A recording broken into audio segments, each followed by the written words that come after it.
You're the one who gets the 3 a.m. calls. The one everyone turns to when their world is breaking.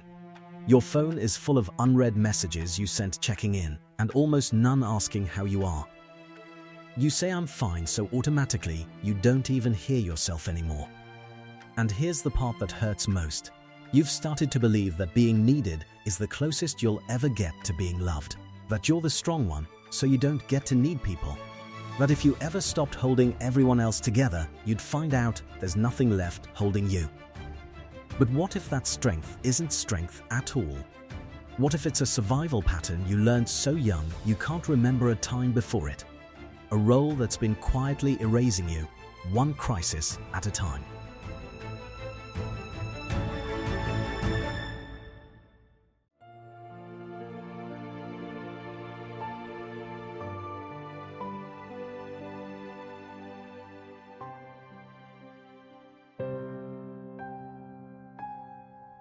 You didn't choose this role because you're naturally strong.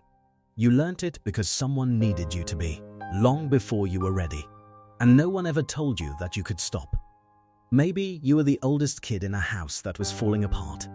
Maybe a parent leaned on you emotionally in ways that made you feel like their therapist, their partner, their anchor. Maybe you just noticed, very young, that when you were calm and capable, things hurt less for everyone. So you became calm and capable. You buried your own fear so deep you forgot it was there. Imagine a 10-year-old being handed the car keys and told to drive the family home. They'll do it. They'll white-knuckle the wheel, heart pounding, and somehow make it work. But they'll never feel safe in a car again. That's what happens when a child is forced to become the emotional adult. Psychologist Ivan Bosormenyi-Nagy called this parentification. When a child is forced into a caretaker role, managing emotions and crises that should have been handled by adults. And here's what most people don't understand. Parentification doesn't end when you grow up. It writes itself into your nervous system. You become an adult who can't sit still, who feels guilty resting, who scans every room for problems to solve. Because somewhere deep down, you're still that kid driving the car, terrified that if you let go of the wheel for even a second, everything will crash. You learned early that your feelings were too much, too inconvenient, or simply invisible compared to everyone else's emergencies. So you made yourself small, useful, indispensable. You became the person who never needs anything. And the cruelest part? People believe you. They take you at your word when you say you're fine, because you've made it so easy for them to never have to ask.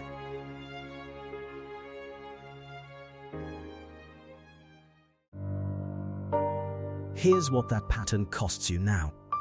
Your nervous system learned that love equals labor, that your worth is measured by how much you can carry for others. So even when no one's asking, you're scanning every room for who might need you.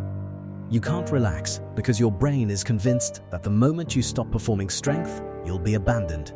This is emotional overfunctioning, paired with hypervigilance from complex PTSD. Your body is stuck in a state where rest feels like danger, and slowly, invisibly, you start to dissociate from your own needs. You stop knowing what you want because you've spent so long asking everyone else. Resentment builds, but you can't even name it, because good people don't resent the people they love. So it just sits there, heavy and silent, making you feel like a fraud. Marcus was 34, a middle manager, when he finally fell apart. He was the oldest of 4. His dad left when he was 12 and his mum fell apart. So Marcus became the man of the house, cooking, budgeting, mediating his siblings' fights. By the time he was an adult, he couldn't stop. At work, he took on everyone's problems. In relationships, he was the forever therapist.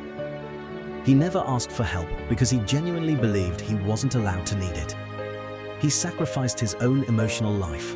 He didn't even know what he felt most of the time, just what everyone else needed him to feel. It wasn't until he burned out completely, hospitalized for exhaustion, that he started to untangle it. He had to learn, painfully, that being needed isn't the same as being loved. And here's the reframe that saved him. You aren't the strong one who doesn't get to need people. You're a person who survived by becoming strong, and now you get to choose when and how you share that strength.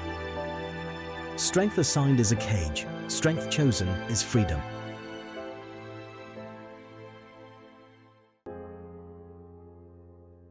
Those 3 a.m. calls, those messages you send that no one returns, they aren't proof that you're strong.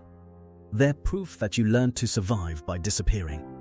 By making yourself so useful that no one ever had to see you were hurting. But you don't have to do that anymore. You don't have to earn love by carrying everyone's weight. You never did.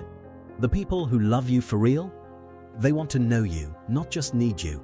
They want to see you rest. Strength chosen, not assigned, is the kind that lets you put the weight down. And you deserve to rest. You always did. If this is you, say it out loud. I'm allowed to need people. Say it until it stops feeling like a lie. Your collapse doesn't have to be hidden anymore. You're allowed to be held too.